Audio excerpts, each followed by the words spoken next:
Olá, hoje é dia 16 de abril de 2025. Eu sou Regis, e vou falar sobre o trabalho assistencial da Igreja da Concepção Pragmática de Jesus. Bom, eu tenho visto muitos vídeos do Valdo Vieira e da sua conscienciologia.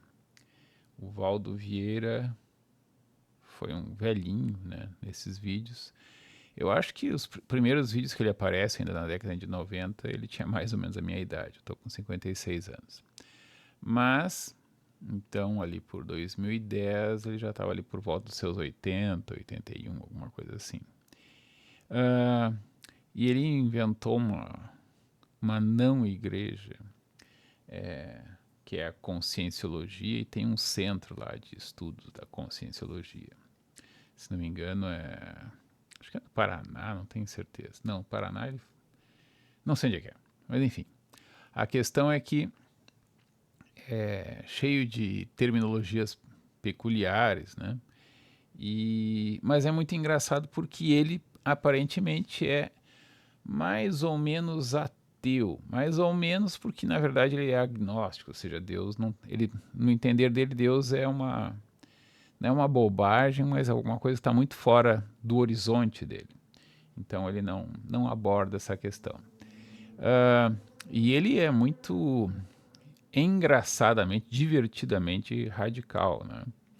Então, entre as coisas que me chamaram a atenção, eu acho que em algum momento ele recomendava que se fizesse sexo uma vez por dia, as pessoas casadas, né?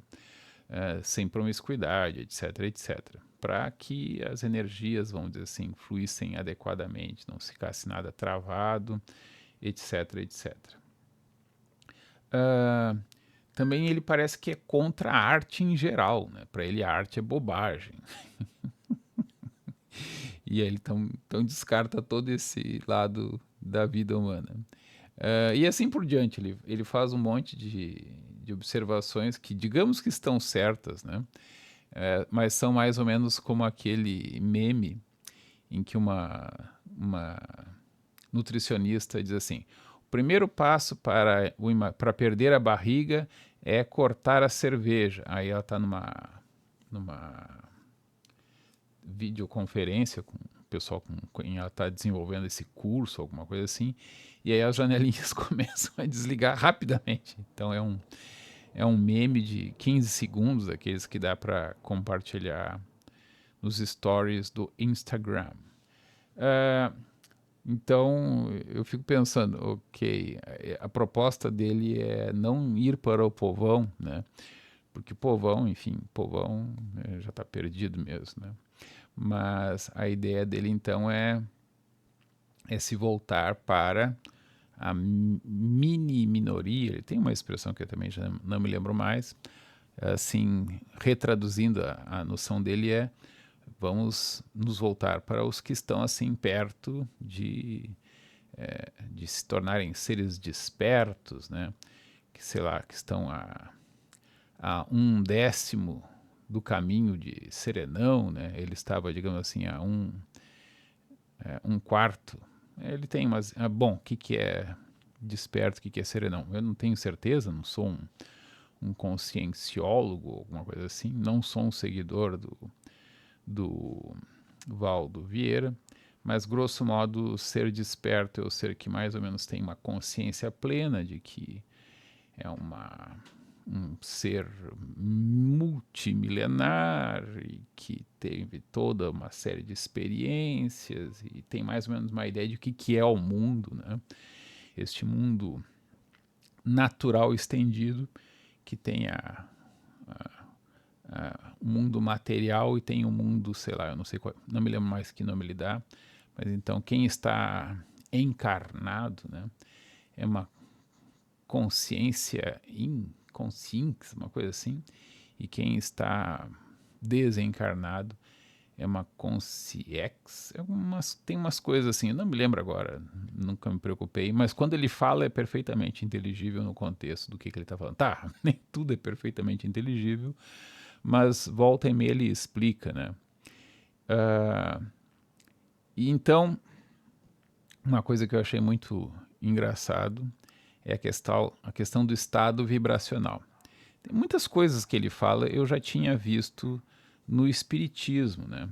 Até eu me pergunto se a casa espírita que eu, através da qual eu mais conheci o espiritismo, que foi a Grupo Espírita Francisco Xavier, não tinha uma forte influência da conscienciologia do Valdo. Também não sei se naquela época já tinha esse nome, né? Basicamente, eu acho que eu conheci o espiritismo, então, ali por volta de 81, 2, 3 ou 4. Então eu me lembro que, sei lá, em 1980 eu já tinha feito a primeira comunhão e estava num colégio novo. E aí eu ainda fui à missa durante o ano de 80, então acho que em 81 eu meio que me afastei. E em algum momento de 1981 eu fui instado por minha mãe a ter alguma religião. Então, como eu não queria voltar para Umbanda, porque ainda estava com nojinho dos banhos de descarga e dos perfumes, principalmente, né? Mas também tinha coisa com mel, então ficava melequento. Era uma vez por ano, sei lá qual era a regularidade daquilo.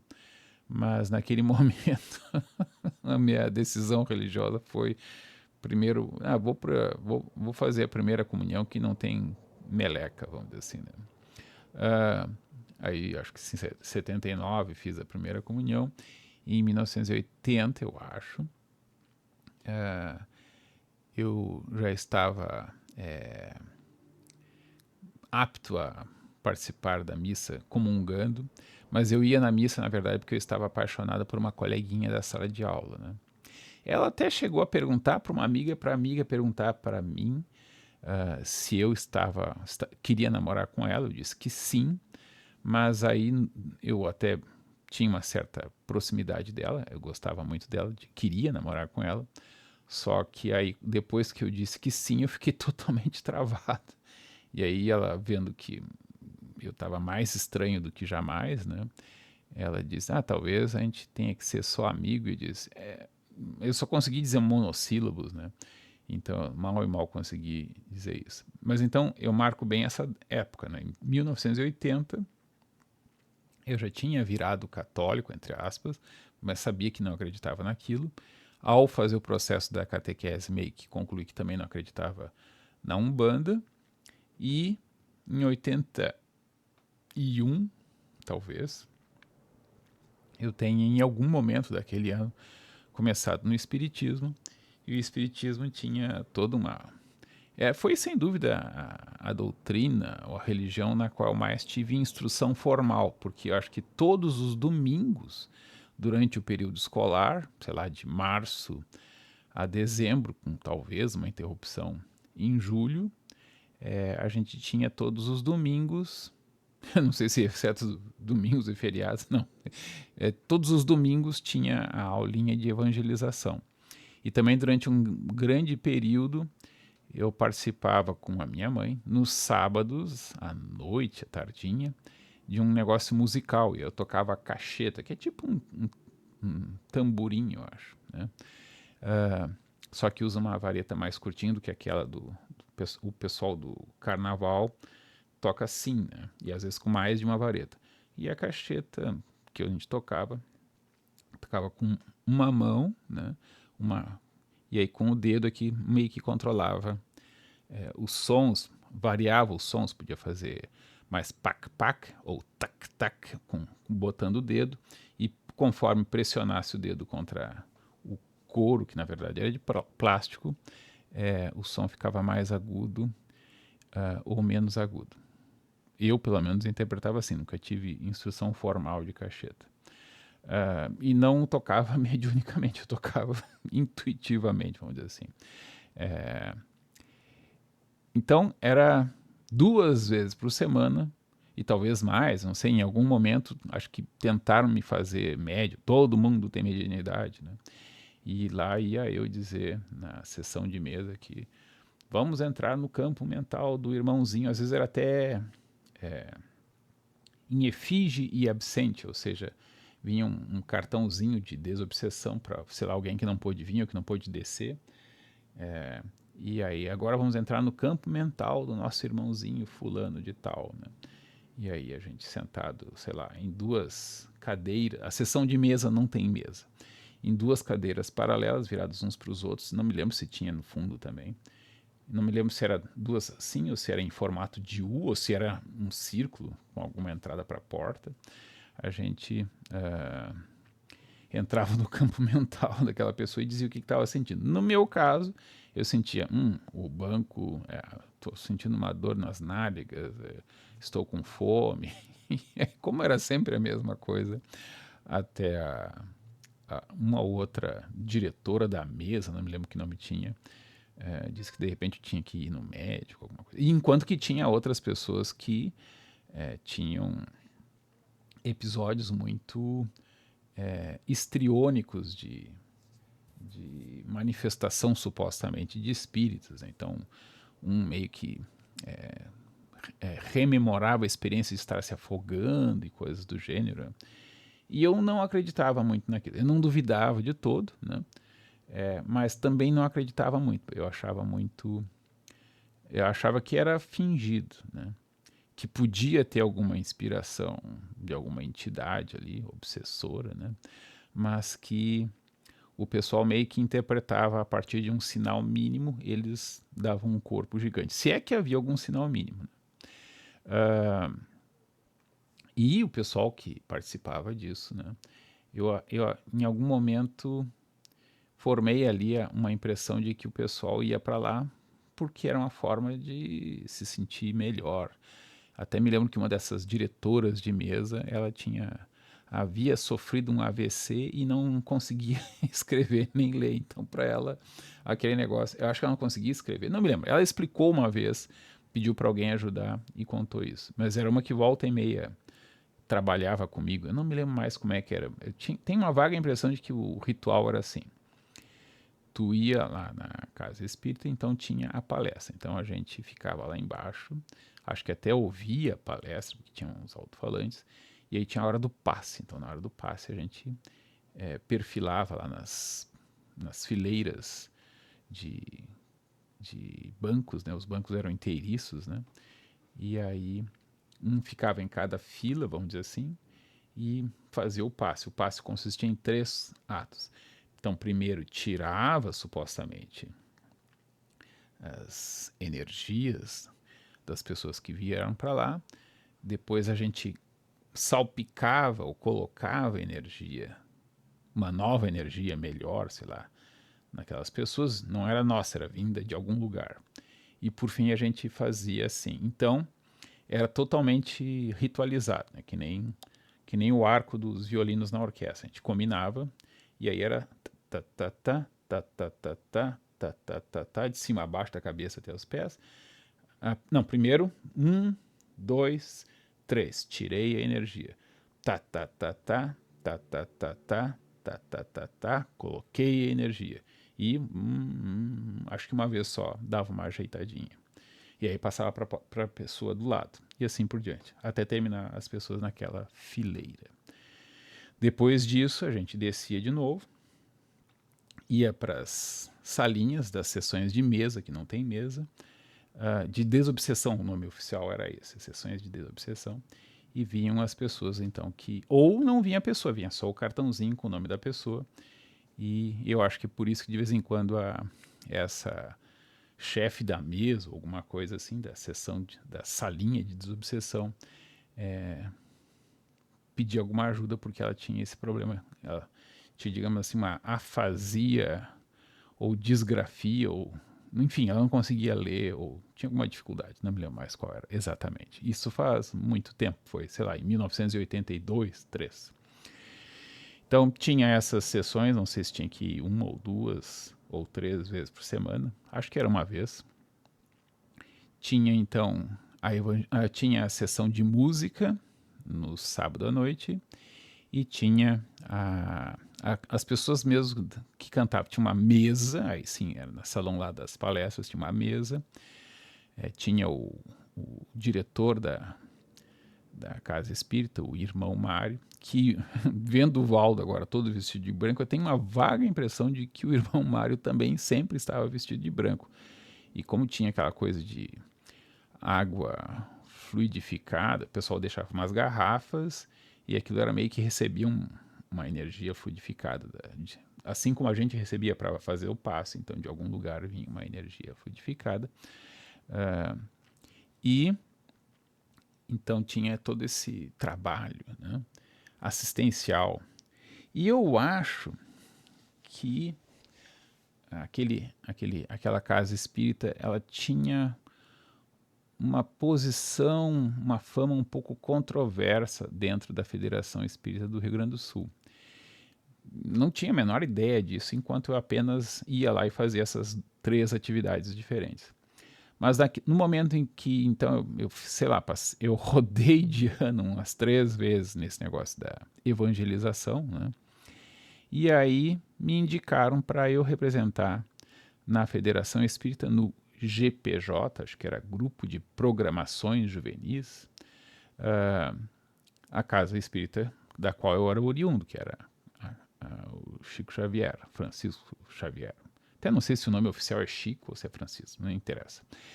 E ali eu soube que aquela casa da qual eu vinha, da qual eu representava, era um pouco rebelde, era um pouco mal vista. Retrospectivamente, eu associo isso com o diretor, o irmão Mário, todo vestido de branco, né? Diferente do Valdo, ele era não, o Valdo também é careca, mas ele usava cabelo curto e acho que fazia barba, era a barba raspada, e era gordo. Mas era uma pessoa bastante enérgica também, um pouco que nem o Valdo, né? Eu acho que ele era mais velho que o Valdo, ou seja, digamos, ele devia ter já os seus 70 anos em 1980, então o Valdo deve ter chegado aos 70 por volta do ano 2000, e ali por volta de 2010, que foi mais ou menos quando ele morreu, ele já tinha 80. Então, não sei qual era o grau da ruptura, etc, etc. Mas então, voltando então à minha proposta, o profeta que apenas sugere, né? A minha proposta de trabalho assistencial da igreja, da concepção pragmática de Jesus. E basicamente é o seguinte: o Valdo inventou, ou desenvolveu, ou trouxe, né, uma tecnologia de bilhões de anos, que ele chamou, né, de TENEPS. Eu até fui ver o que diabos era TENEPS, né, e baixei no meu celular um manual, né. Então eu já tinha visto várias vezes ele fazer referência a TENEPS nos vídeos dele, e aí eu já tinha até praticado, né. Mas o que eu estava praticando não é a TENEPS que ele propôs. Então a tarefa assistencial individual, ou a TENEPS de pobre, vamos dizer assim, da Igreja da Concepção Pragmática de Jesus, vai ser como eu fazia, inspirado naquilo que eu achava que era, e que, lendo como é que eu pensei, não, ok, fantástico, né, maravilhoso, quem quiser fazer a TENEPS certinha, a TENEPS regulamentada, oficial, certificada, entre aspas, então que baixe o manual da conscienciologia e comece a fazer. Então, vou tentar descrever mais ou menos como é que é a TENEPS da conscienciologia e como é que é a TENEPS, digamos assim, simplificada, que eu proponho. Entre as coisas que o Valdo também é contra é a oração. Mas eu descobri que é por um detalhe peculiar, porque ele entende a oração como as pessoas pedindo coisas para uma entidade, um santo ou para Deus, né? E eu me dei conta, quando ele fez essa crítica, de que nem tinha me passado pela cabeça que as pessoas pedem coisas para Deus, né? Na minha concepção de oração, a oração é uma conversa na qual tu não faz sentido mentir, porque tu, em tese, está falando com alguém que tu sabe que é ou onisciente, no caso de Deus. Não é para ele que tu está dizendo alguma coisa, é teu benefício de se voltando para alguém que, em tese, sabe tudo e que para quem tu não vai fazer propostas indecentes, supostamente, né? Ou se fizer, vai saber que não serão atendidas. Tu só vai, digamos assim, ter uma reflexão elevada. Elevada em função do interlocutor real ou imaginário. Pode ser que não exista Deus, pode ser que não exista nenhuma entidade extrafísica, não material, que possa ouvir isso e possa fazer algum tipo de intercessão, porque não é essa a função da oração, no meu entender. A função da oração é voltar-se para algo idealizado. É claro que tem todo o perigo de que raio a pessoa vai idealizar, né? Mas enfim, supondo que a pessoa vá idealizar alguma coisa que seja pelo menos elevado da perspectiva moral, seja lá qual for a concepção dela, eu espero que ela não vire homem ou mulher bomba ou grávida bomba em função de delirar que a Deus ou a entidade disse que isso era a melhor coisa que ela podia fazer. Mas eu não tenho nem mesmo poderes dizer que não é isso. Eu acho que não é, né? E espero que as pessoas não cheguem a essa estranha conclusão. Mas não é impossível que algumas pessoas cheguem a essa conclusão e, desde já, a Igreja da Concepção Pragmática de Jesus não se responsabiliza por pessoas que tomarem péssimas decisões ao se voltar a Deus ou alguma coisa parecida, ou a Jesus, né? A um Jesus pragmático, a um Jesus mitológico, e também não cobra os méritos, ou seja, quem fizer bobagem é por responsabilidade dela, quem fizer coisas boas também é por mérito dela. Não, a igreja não se responsabiliza e nem se congratula como se tivesse, nós fizemos tal coisa e ele fez aquela bobagem. Então, embora, claro, um outro profeta possa dizer que eu estou errado e, enfim, vai haverá um cisma. Tem um amigo meu que disse que vai entrar na igreja só para esperar o cisma, né? Mas a concepção aqui de oração, então, é uma das coisas que, ainda que o Valdo tivesse uma ideia que eu nem tinha me passado pela cabeça, o que é uma dica de que possivelmente qualquer conselho que eu dê há um risco enorme de ser interpretado de uma maneira completamente diferente, né? Deve ser por isso, inclusive, a preocupação do Valdo de criar toda uma terminologia do zero, mais ou menos. Claro que ele pega muita coisa do grego, acho que é cacuete de médico ou de dentista, né? Duas formações que ele teve. Então, a TENEPES do Valdo. Vou aqui fazer uma apresentação superficial, quase que de alguém que não entende futebol explicando futebol. Então, a TENEPES do Valdo é tarefa pessoal, de energia, de estado vibracional, alguma coisa assim, tá?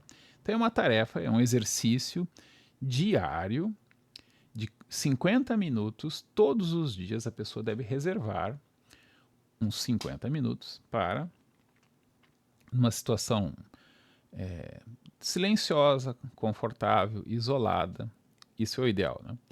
Que de preferência seria o quarto da pessoa, sem outras pessoas enquanto ela está fazendo isso. Não deve ser o banheiro, achei muito engraçada a explicação que tinha lá no manual, porque na TENEPS, então tu vai receber o teu... como é que é? É tipo um orientador, mas a palavra não é orientador, agora não estou lembrando qual é a palavra, que seria a pessoa mais ilustre que tu receberia, com a qual teria contato ordinariamente na tua vida, né? Sei lá, se tu é a ordenança do presidente, ainda assim esse orientador, auxiliar, alguma coisa assim, é a pessoa mais ilustre, pessoa extrafísica, entidade extrafísica, mais evoluída, poderosa e ilustre, acho que ele tem a expressão ilustre, eu acho, no manual. E então tu não vai fazer isso no banheiro. E eu pensei, peraí, mas se é o cara mais ilustre e tal, ele tá acima dessas frescuras, ele já viu muita bunda e muito cocô, né? Enfim, ele tem uma energia que o poupa de ter que sofrer o fedor ali do banheiro, se o banheiro tivesse, sei lá, com cheiro de cloro, de cocô, de sei lá o quê. E é para justamente para ficar levando energia para pessoas necessitadas. Então, as pessoas necessitadas frequentemente fedem, estão com feridas, estão com fraldas geriátricas, fraldas de bebês que vomitaram também. Enfim, pessoas necessitadas podem usar perfume francês e serem muito necessitadas, mas muito frequentemente são cracudos. Né? O paradoxo de quem quer fazer medicina. Né? Eu, até pelo menos 29 de março de 2023 era professor e eu perguntava para os alunos que diziam que queriam fazer medicina, mas tu sabe, né, que durante um bom tempo tu vai no hospital fazendo, sei lá, estágio ou plantão, tu vai atender principalmente cracudos que usam a droga, ficam sem comer, aí ficam doentes em função de não comer, aí são internados, melhoram um pouquinho, fogem e voltam a consumir a droga. E então a pessoa que tu provavelmente mais vai ver vai ser cracudos com problemas leves, sei lá, caiu e ralou o joelho. Ele não vai procurar um médico por isso, mas enfim, cortou, caiu de queixo e tem um corte no queixo, enfim, várias histórias que vão se repetir com os mesmos personagens, sei lá, o tempo todo. E de vez em quando vai ter que ser internado, tomar soro, ser alimentado de maneira sistemática, até a fissura fazer com que ele, estando com saúde suficiente, vai fugir do hospital. Ou vai receber alta, ele vai sair fora. Isso acontece até mesmo com as gestantes que têm o bebê no hospital, mas são cracudas e dá fissura e elas deixam o bebê no hospital e vão para o crack. Mas então, a TENEPS é um momento em que tu vai ser doador, assim como tu pode ser doador de sangue, não me lembro qual é a periodicidade, não sei se é uma vez por mês, alguma coisa assim, tu vai se oferecer como doador de energia, né? E isso é para ser para o resto da tua vida, 50 minutos por dia, e isso, segundo o Valdo, melhora muito a vida da pessoa, porque ela então passa a receber assistência. Né? Como ela está se doando, ela recebe assistência e a vida dela vai melhorar. Ou vai ter os desenlaces que precisa ter, horríveis, né? Mas ela estará melhor, estará mais bem orientada, vai poder enfrentar tudo melhor e aproveitar mais e evoluir mais devido a essa assistência toda. Então é um sistema muito confuso, muito complexo, muito exigente e que conta com toda uma parafernália de não sei o que, né? Na Igreja da Concepção Pragmática de Jesus, o trabalho equivalente de assistência é muito mais simples. Não tem nada a ver com doar coisas para as pessoas, sei lá, dar comida, dar dinheiro, nada disso. É sugerido pela Igreja da Concepção Pragmática de Jesus. Nada impede que algum outro profeta diga que eu estou errado e proponha então fazer alguma coisa, forme um grupinho, inclusive, e faça alguma outra coisa. Também não tem nada contra, né? Só que eu, particularmente, não estou orientando nesse sentido. Eu sou meio contra, inclusive, né? Eu não sei, eu tenho problema. A minha tese é a seguinte: a assistência, se tem alguma utilidade verdadeira, ela é para raríssimas pessoas que estão em necessidade acidentalmente, e nos outros casos ela apenas prolonga a agonia. exemplo que eu já dei, o dos cracudos, né? O cracudo é uma pessoa que não morre porque alguém atrapalha a pessoa que está tentando, não está tentando morrer, mas não está fazendo nada propriamente para viver. Vive por acaso e porque a gente vive numa sociedade de super abundância de recursos.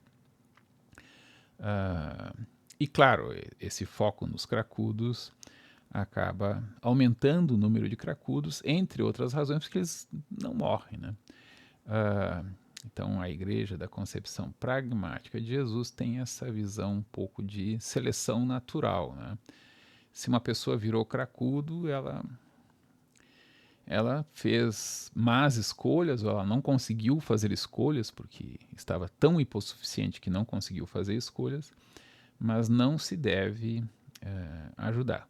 Quem quiser ajudar, tudo bem, mas ela estará ajudando a si mesma, porque ajudar faz bem para ela, mas estará atrapalhando a pessoa, o cracudo, e estará atrapalhando a sociedade como um todo. Essa é a minha visão, muito pessoal. A igreja como um todo tem essa influência inicial, mas daqui a pouco vai aparecer um dissidente que vai, ou uma outra igreja vai dizer que é uma religião neoliberal, alguma coisa assim, né? Então, qual é a tarefa assistencial da Igreja da Concepção Pragmática de Jesus e qual é a função dela? Então, na minha concepção, ou na concepção, por enquanto, da Igreja da Concepção Pragmática de Jesus, toda assistência tem por principal finalidade ajudar a pessoa que tenta ajudar. E não é ajudar ela a ajudar, é ajudar ela a se ajudar no exercício de tentar ajudar. Por que isso? Porque, supondo que exista toda essa parafernália de orientadores e não sei o quê, tem a figura do serenão, tem a figura tem várias figuras, tem, como é que é? Assim como o espiritismo do Chico Xavier lá, através dos livros como Nosso Lar, tem ministérios inspirados, sei lá, no Vargas, né? Ministério o Chico Xavier, se eu entendi bem, ele era um servidor público. A assistência da Conscienciologia do Valdo parece que é inspirada, sei lá, numa organização tipo um hospital, ou tipo Ministério da Saúde, ou da OMS, Organização Mundial da Saúde, sei lá. E a Igreja da Concepção Pragmática de Jesus é inspirada na ideia de que, no fundo, parece que tem parafernálias infinitas, né? E a maneira mais eficiente de... Se o objetivo fosse ajudar as pessoas, não seria através de pessoas que estão lá doando suas energias. Tem seres muito mais avançados, poderosos, não sei o quê, que teriam como direcionar energias ou produzir essas energias. É que precisa de uma energia animal da pessoa que está encarnada. Bom, então faz uma alga lá no fundo do mar e tira o raio dessa energia, dessa alga feita especialmente para produzir essa energia. Então, como é que é? É muito mais fácil, se for o caso, produzir sinteticamente, ou sei lá, algum ser poderoso encarna numa baleia e produz toneladas de ectoplasma, se é que em toneladas, não precisa de pessoas. Mas as pessoas precisam ou podem se beneficiar desse exercício de se doar, né? Então, a lógica é invertida aqui. Não são as pessoas assistidas que a assistência a elas faz bem a quem as assiste. É o ato de as assistir, o que tem algum benefício marginal para elas, ou colateral para as pessoas assistidas, é que tem principalmente um benefício para as pessoas que estão ajudando. O meu modelo, talvez, é a minha visão um pouco crítica e cínica do estado de bem-estar social. Qual é a minha teoria sobre o estado de bem-estar social? O estado de bem-estar social tira, atualmente, sei lá, se o cara é pobre, fumante e bebe a sua cerveja, alguma coisa assim, ele provavelmente paga bem mais do que 50% de tributos. Uma que ele ganha, sei lá, R$ 2.000 e esses R$ 2.000 custam R$ 4.000 para o empregador, porque tem carga tributária, tem parte que é do empregador, mas enfim, do que ele poderia, do custo que ele tem com aquela vaga de emprego, uns 2.000 são custos, dos quais, sei lá, 1.500 são tributos e o trabalhador, a pessoa que efetivamente trabalha, recebe 2.000, que ele acha que é o valor bruto. Desse valor bruto, acho que 2.000 está dentro da faixa de isenção, não sei se... Agora entrou com certeza na faixa de isenção do imposto de renda, mas eu não sei se era em 2024. Mas tem vários outros impostos. E se não tem muitos impostos, tem imposto previdenciário, com certeza, né?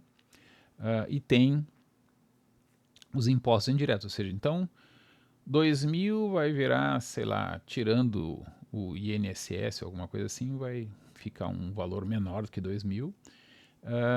E desse valor menor do que 2.000, ao comprar as coisas, vai incidir juros não, vai incidir tributos indiretos. Então, ICMS, ISS, ou futuramente como é que é? Imposto de Valor Agregado, IVA. E se o cara tem carro, e se o cara fuma, tem como é que se diz? O ICMS, e IPI, e várias coisas.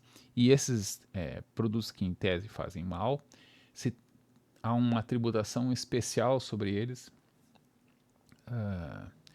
E se a tributação é muito alta, as pessoas compram descaminhado, ou seja, contrabandeado no popular, né?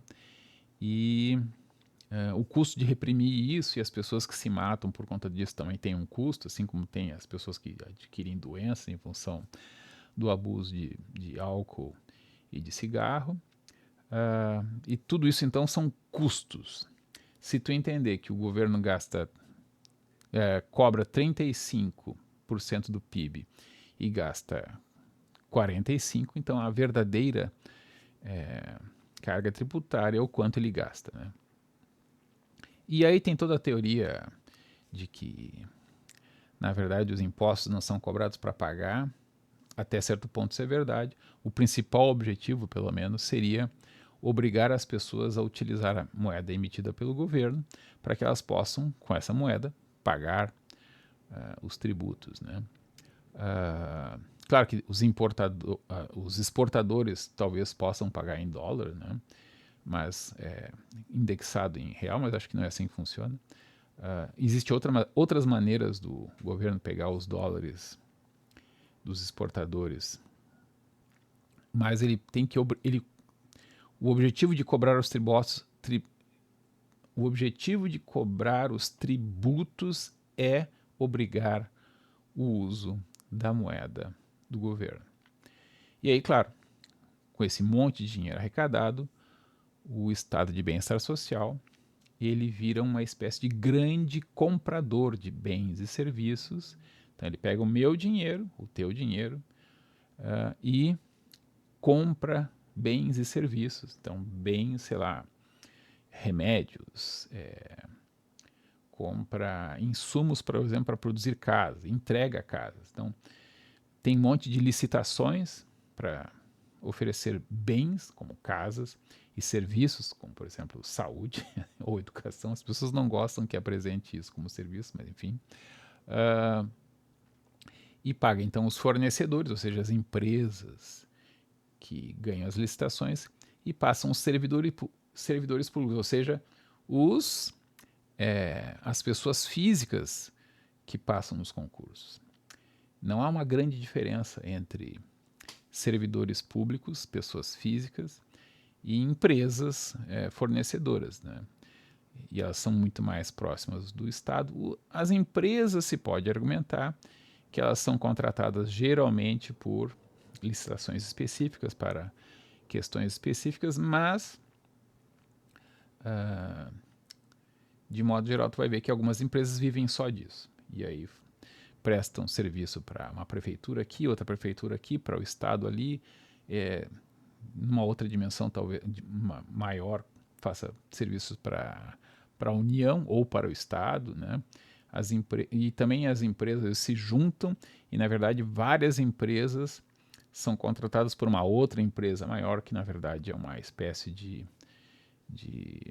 intermediário. Foi lá os escândalos do Mensalão e depois do Mensalão nem tanto, mas da Lava Jato. Tinha toda a questão de que as construtoras, né, na verdade, sei lá, a construtora que já mudou de nome, né, acho que era Odebrecht e virou Novo Honor, não é que ela tenha máquinas e construa e faça estradas, não, ela ganha a licitação e subcontrata as empresas que fazem as estradas, as barragens, sei lá, ou as refinarias. Então, essa visão minha, talvez, pela minha experiência como servidor público, né, da Secretaria da Educação do Rio Grande do Sul, como advogado e tendo feito o curso de filosofia, de direito e a especialização em direito e economia, me faz ter esta visão também. Então, com esses modelos da minha vida mundana, é com base nisso que eu faço o meu modelo de um hipotético mundo espiritual, né? Então, basicamente, nós, servidores públicos e nós, fiéis da Igreja da Concepção Pragmática de Jesus, entendemos, talvez tenha eu e o Mauro só até agora, entendemos que as pessoas buscam beneficiar em primeiríssimo e absoluto primeiro lugar sempre a si mesmos, né? Pelo menos neste nosso estágio evolutivo e vibracional, que pode ser o único, né? Então a gente nasce, se desenvolve um pouco e morre, pode ser que acabou e que isso já é bastante coisa. Na verdade, essa é a hipótese que mais dignifica a existência como nós a conhecemos, né? E pode ser que tenha mais coisa, né? Nesse caso, também há várias formas de a gente aproveitar esta existência para se beneficiar mais futuramente. Então, ajudando as outras pessoas, mesmo que não haja uma vida após a morte, mesmo que não haja uma compensação depois da morte, mesmo que a gente passe por muitos perrengues, muitos sofrimentos durante esta que talvez seja a única vida, ao fazer esse trabalho assistencial, 2 ou 3 coisas importantes acontecem de maneira, acho que pouco questionável. Uma, ao tentar pensar, eu vou explicar como é que faz. Ao tentar pensar no bem de outras pessoas, a gente se congratula e a gente também se eleva, ou seja, a gente está com uma boa intenção. Isso faz bem para as pessoas, com certeza faz bem. É claro, exceto se fazer bem para as pessoas envolve, por exemplo, mutilá-las, o que no movimento woke às vezes tem isso, né? Mas enfim, a ideia básica é, então, não uma vez por dia, por 50 minutos, mas quando der, quando lembrar, pode ser segundos, né? Então, alguém te faz pensar que ela é uma pessoa má, uma pessoa que seria melhor que ela não existisse, né? Ou que ela ficasse longe e não interagisse mais contigo, ou que tu gostaria, inclusive, de ativamente ir lá e fazer com que ela cessasse de compartilhar este mundo material contigo, essa pessoa tu deve tentar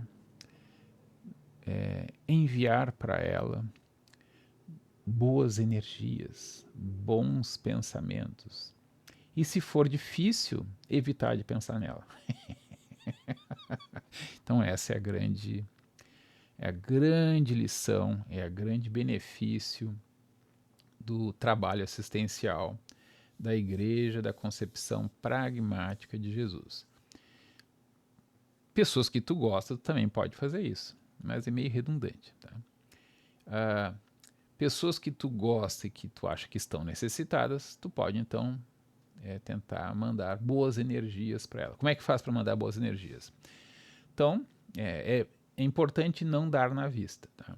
Então, evita de fazer assim, tô te mandando boas energias. Claro, se ela gostar disso, pode fazer. Né? Mas, de modo geral, isso pode levar a uma entrevista com um psiquiatra e pode ser que dessa entrevista tu acabe sendo medicado. Né? Pode ser que faça bem, né? Pode ser que tu... Mas, de modo geral, faz mal. Tá? Principalmente se tu não tem um problema psiquiátrico. Pode-se argumentar que fazer parte dessa igreja que eu estou propondo já é por si só um problema psiquiátrico. Mas, deixando de lado essa hipótese, então, evita de dar na vista que tu está, tipo lá o passe, aquilo lá só pode ser feito dentro de um contexto em que isso seja visto como normal, até mesmo esperado e desejável.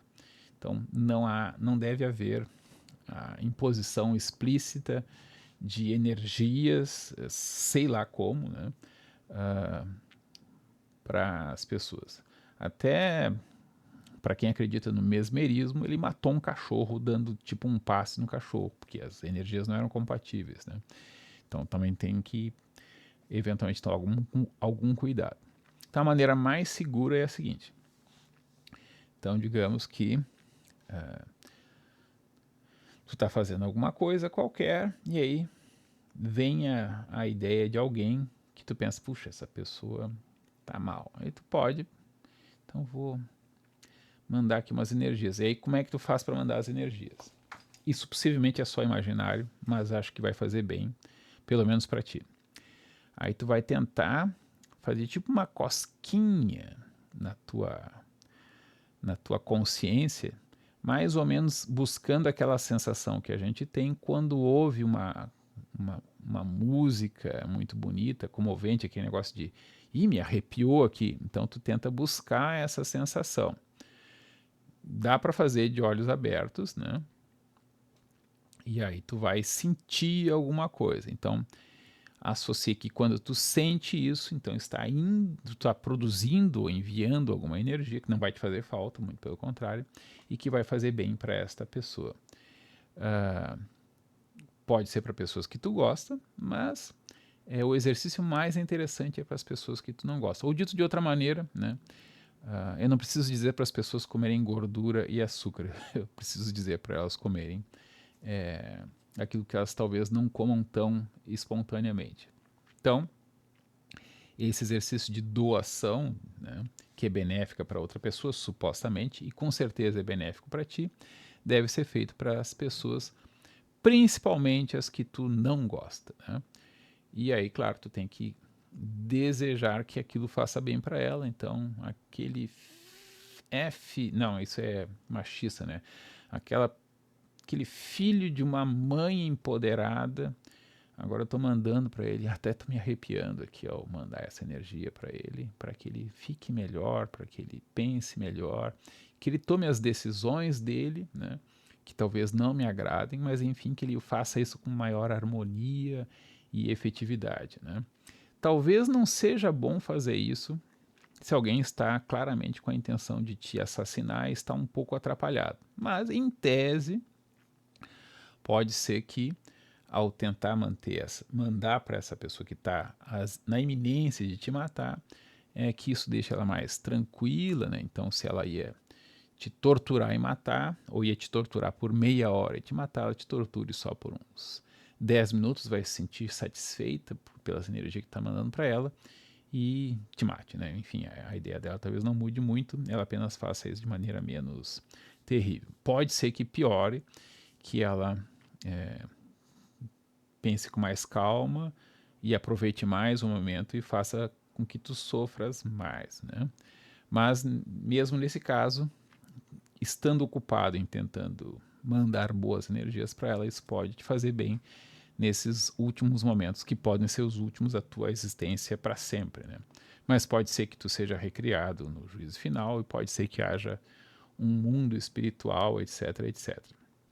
De modo geral, eu tendo então a acompanhar a parafernália da, do espiritismo ou da conscienciologia e grosso modo a ideia é a seguinte: essa vida é só para tu ter algumas experiências que são importantes, a tua vida normal é fora da matéria, só que se tu tá por aqui, tá apanhando muito da vida, ou tá apanhando um pouco, ou se tá apanhando pouco e achando que tá apanhando muito, isso é um sintoma grave, né?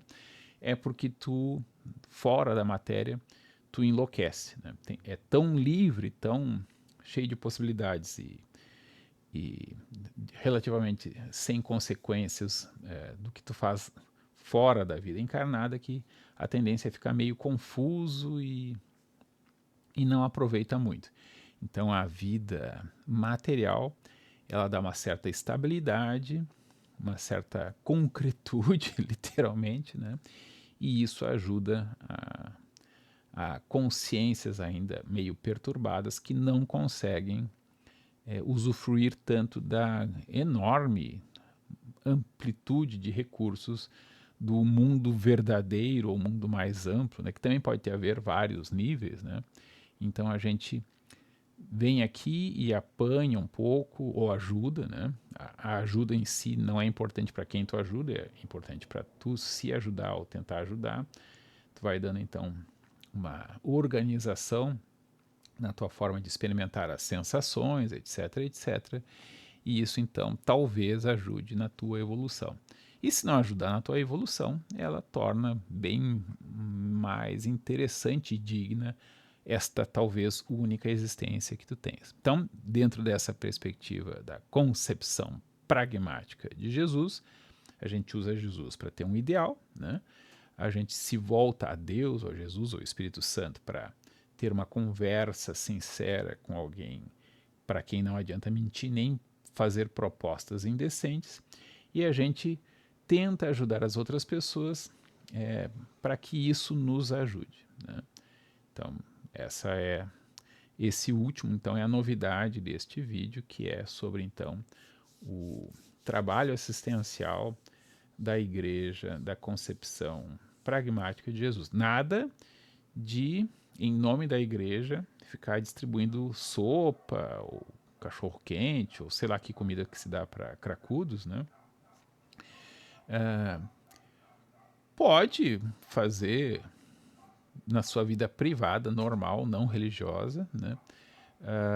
Lembrando que provavelmente já paga caro para o Estado fazer isso. Então, se for fazer isso, então tem que rever a função do Estado.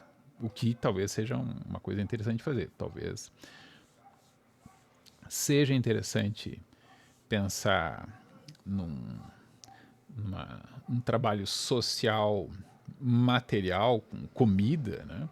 E roupas e banho e banheiro químico, né? Mas aí é mais uma dimensão política que eu não sei se é conveniente para a Igreja da Concepção Pragmática de Jesus. Embora na mitologia de Jesus tenha esse conflito, né? E nos possíveis 10 Jesuses que efetivamente foram com alguma repercussão vistos como possíveis messias, todos eles eram ativistas políticos pela libertação em relação, sei lá, aos, aos babilônios, aos persas, aos gregos e aos romanos, né? E depois os romanos destruíram Jerusalém e teve a diáspora. A Igreja da Concepção pragmática de Jesus certamente não é judaica, não é para cortar nada de ninguém, tá? Bom, as unhas periodicamente todos devem cortar, né? Ou é recomendável a princípio, não sei se devem, né? Mas vai ajudar bastante. O Zé do Caixão ficou muito tempo sem cortar as unhas e meio que perdeu o movimento de alguns dedos, né? Então as pessoas podem melhorar muito as suas próprias vidas. Ao melhorar as suas vidas, podem melhorar a vida de outras pessoas, exceto a dos invejosos. Mas então podem mandar boas energias discretamente, sem mostrar que estão fazendo isso, sem contar, né? Que isso, como eu já disse, pode levar a uma consulta psiquiátrica, talvez não de todo voluntária. Tem todo um protocolo para internar, precisa que uma junta concorde que tem que internar e tal. E desde o movimento antimanicomial, o problema é quase que o contrário, se a gente solta pessoas que talvez precisassem de uma certa assistência para que a assistência fosse efetiva, assistência material, né? Mas há o perigo da medicação e da institucionalização. Não precisa ser internado no São Pedro. São Pedro é um grande hospital psiquiátrico da época dos manicômios, né? Mas não precisa ser internado psiquiatricamente para que seja submetido a um esquema, a um processo, a uma instituição que vai te institucionalizar, ou seja, vai te impor algumas coisas para te dar alguns benefícios, ou vai, na lógica do bate-a-sopra, vai te convencer a fazer algumas coisas que podem ser embotantes. Aí, claro, os próprios profissionais da área discutem bastante sobre isso, né? Tivemos o próprio movimento antimanicomial, mas o movimento antimanicomial botou todo mundo solto, né? As pessoas não aguentaram alguns casos e as próprias pessoas não quiseram aguentar a família, né? Cracudos não aguenta a família não aguenta os cracudos. E aí o tratamento é interno e solta, interno e solta, interno e solta, interno e solta, prolongando a agonia. Isso pode ser muito bom, isso pode ajudar, digamos assim, na perspectiva de que é uma vida só. Então, cada encrenca, cada momento é uma chance de cometer um novo acerto ou erro. E na perspectiva evolutiva, a pessoa passou mais tempo, conseguiu ficar mais tempo na matéria onde ela pôde aprender algumas coisas, né? E de fato, o processo dos 0 até os 40 anos, 50 anos, 60 anos, não sei se tem cracudos que chegam aos 60 anos, possivelmente sim, mas não creio que começando muito cedo. As várias fases da vida vão levar a consequências diferentes, a mudanças de temperamento que podem é um certo viés de seleção, ou seja, o cara que sobrevive pode ser que ele tenha melhorado, pode ser que ele desde o início tinha propensão a sobreviver. Precisamos de estudos sobre isso, talvez já haja, não sei. Sugiro ver o vídeo anterior sobre as experiências para comprovar se há algum mundo para além da matéria conhecida, das leis da física, das quatro forças e suas derivações ou processos, como é que se diz? Como é que é? Emergência. De uma complexidade emerge outra e assim por diante. Mas então, era isso. Este é o trabalho, a proposta de trabalho assistencial da Igreja da Concepção Pragmática de Jesus, inspirado na TENEPES, da Conscienciologia. Quem tiver mais curiosidade ou quiser embarcar num projeto bem mais ambicioso, procure TENEPES, espaço Conscienciologia, vai aparecer possivelmente até um manual. Pode escrever TENEPES, Conscienciologia Manual, vai aparecer, eu acho que o arquivo que eu encontrei. Boa sorte, então, boas energias. Não, sem mostrar. Não, aqui pode, aqui é um contexto tipo a sessão de passe espírita, né? Então, mas não tem, por enquanto não temos templo, não pretendemos não pretendemos ter. E se formos fazer alguma coisa coletiva nesse sentido, vai ser simplesmente tentem se arrepiar positivamente, pensando em alguém que vocês não gostam muito. É isso.